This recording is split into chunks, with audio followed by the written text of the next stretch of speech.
Well, a tragic loss. A firefighter with Bernalillo County Fire and Rescue died over the weekend while off duty. The chief released a statement saying, in part, Hunter Stam was a valued member of our fire family and served Bernalillo County with dedication, compassion, and commitment. His absence will be felt across the department and throughout the community he protected so hard. And next month, Albuquerque voters will head back to the polls for a runoff election. This will be to pick the city's new mayor, and some will vote on city councilors in District 1 and 3. Early voting runs December 1st through the 6th, and Election Day is the 9th. And a Target 7 investigation is taking a deep dive into how much the runoffs will cost taxpayers. Approximately between $500,000 and $1 million. But some other cities in New Mexico don't have this problem. The protocols they use to guarantee a winner the first time, and the reason some are avoiding it in Albuquerque.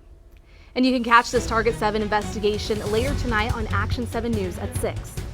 Santa Fe Mayor-elect Michael Garcia sat down with current Mayor Alan Weber for their first transition meeting. Garcia says he's requested city budgets to review. He's meeting with current city leaders and plans to start the hiring process for city manager, clerk, and attorney.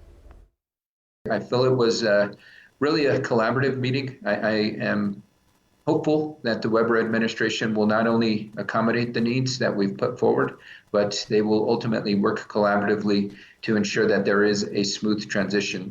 Garcia says to help him better prepare for his term, more transitional meetings are scheduled throughout the rest of the year.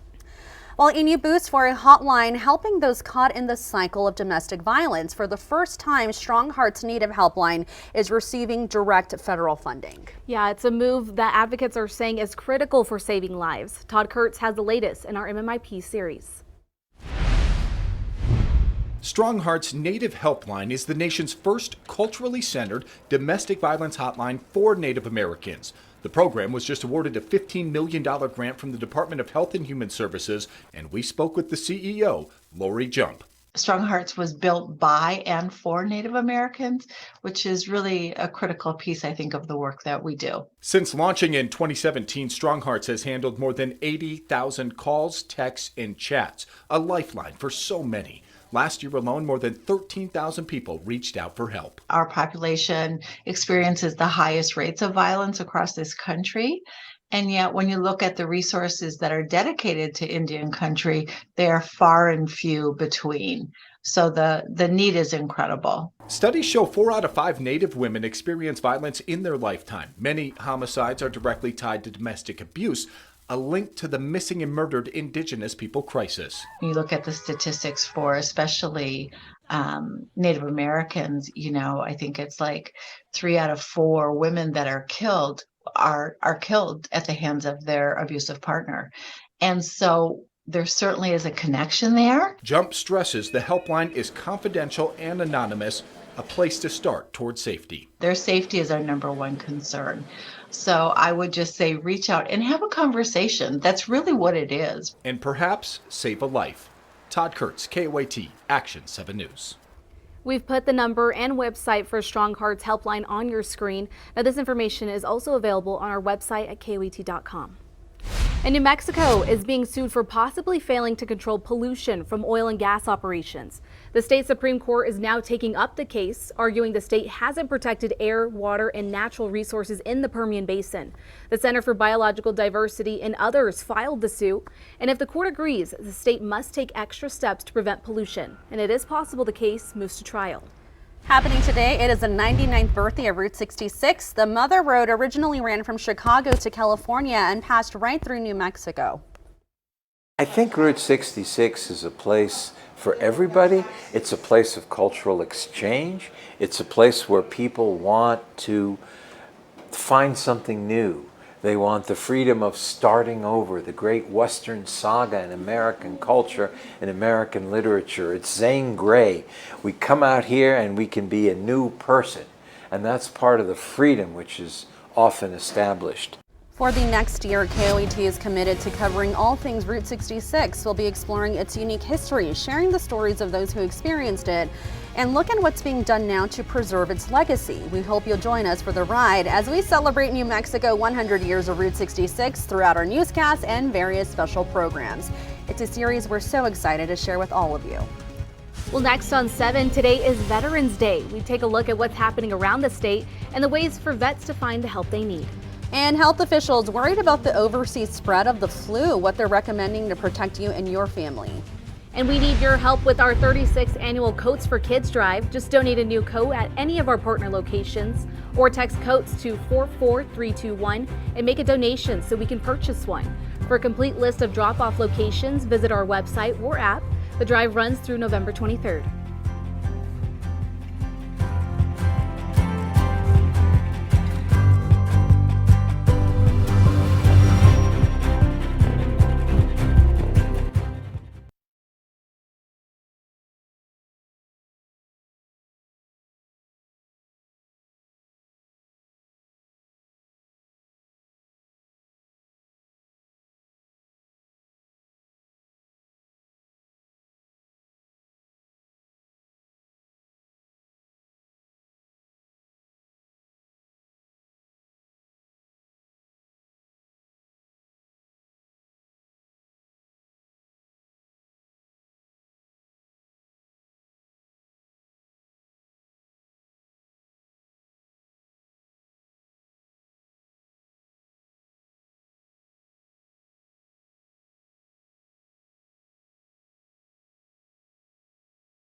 You're watching KOAT Action 7 News.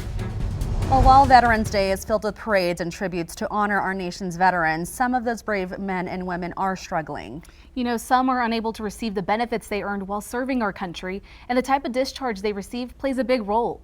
ABC's Rena Roy has more.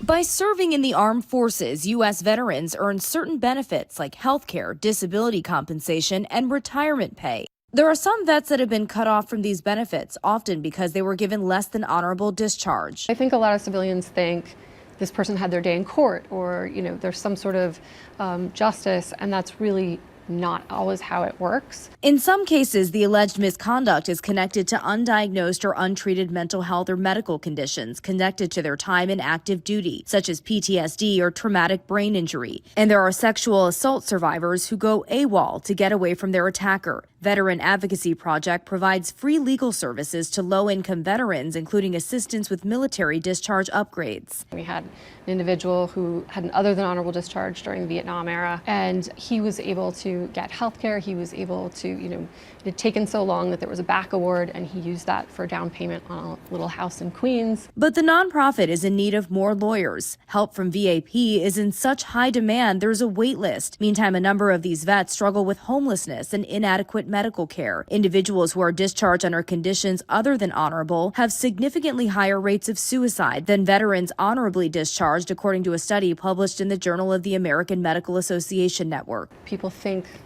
that somehow someone who has a less than honorable discharge is not deserving. There are individuals out there who have experienced some injustice and aren't getting what we promised them as a country. Rena Roy, ABC News, New York. To find out more or donate, go to the veteranadvocacyproject.org. Veterans in need of assistance should also reach out to the VA accredited representative or veteran service organization. In a crisis, the New Mexico Crisis and Access Line is available at any time at 855-662-7474. And they're also available online at nmconnect.com or through their mobile app of the same name. And if in a mental health crisis, the Veterans Crisis and Suicide Hotline is available 24/7 by dialing 988 and pressing 1. Also happening today, New Mexico Turo College of Dental Medicine in Albuquerque is offering a Smiles for Veterans luncheon. It includes a complimentary meal, giveaways, and dental care appointments to veterans and their families. Throughout November, the clinic will provide free dental exams, cleanings, and x-rays to veterans, active military personnel, and their families. Appointments can be made by calling 505-658-8236 or by visiting their website. A couple of restaurants are also offering free meals to veterans today. Bubba's 33 will continue its tradition of welcoming vets and active U.S. military to enjoy a free lunch. That's available until 4 p.m. at both Albuquerque locations. And the D.H. Lacombe Winery and Bistro will offer a free meal. This is at both Albuquerque locations as Alamogordo and Las Cruces as well. They do ask that you call and make a reservation. And our state is offering a special deal to thank you on this Veterans Day. Residents who are current or former members of the armed forces, along with their families, can enjoy free admission to all state museums and historic sites. Now, this includes attractions in Santa Fe, Albuquerque, and Las Cruces. A Santa Fe artisan butter company is getting national attention. The New Mexican says that Aga S'more is a finalist in the 2026 SoFi Gold Awards for its roasted mushroom butter. So the awards honor the best in specialty foods, and winners will be announced January 11th through the 13th in San Diego. The owner says the recognition could help her expand distribution beyond New Mexico. Next on 7, online pictures can be misleading when showing how to take your blood pressure at home. We'll take a look at the proper way to check your numbers. And today marks the 20th anniversary of Dancing with the Stars. Danny New gives us a look through the show's history when we return.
You're watching KOAT Action 7 News. Well, this morning, flu cases overseas are raising concerns here at home. In the UK, doctor offices and hospitals are seeing cases 1 month earlier than usual and 3 times higher than last year. In Japan, some schools have already closed due to the spread of the flu. A new flu variant combined with declining vaccination rates has experts warning of more hospitalizations and deaths this season. Starting to see a low rise in places like Georgia and Hawaii, but we're also flying blind because we don't have the same data we once did about flu. So getting that vaccine now to protect against a potentially early flu season is absolutely critical. Last season, 280 children died from the flu, the highest number since 2009. Now, doctors recommend everyone over 6 months old to get vaccinated, especially as tracking international cases becomes harder after the U.S. left the World Health Organization. In Canada's measles elimination status is no more as a large outbreak continues in Ontario.